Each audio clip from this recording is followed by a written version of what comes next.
این خانم در حال غواصی در دریا بود که از دور متوجه شد کوسه‌ای در دهانش زنجیری آویزان است و کوسه دارد با حالت آرام به او نزدیک می شود.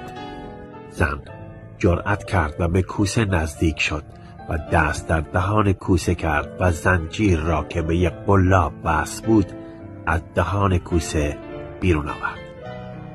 بعد کوسه شروع به حرکات نمایشی جهت تشکر کرد و اطراف آن زن چرخید و بعد دور شد.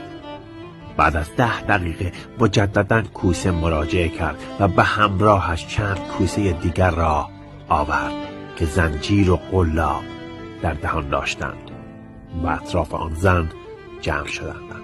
این زن شجاع تمام قلاب ها را از دهان کوسه ها بیرون آورد و آنان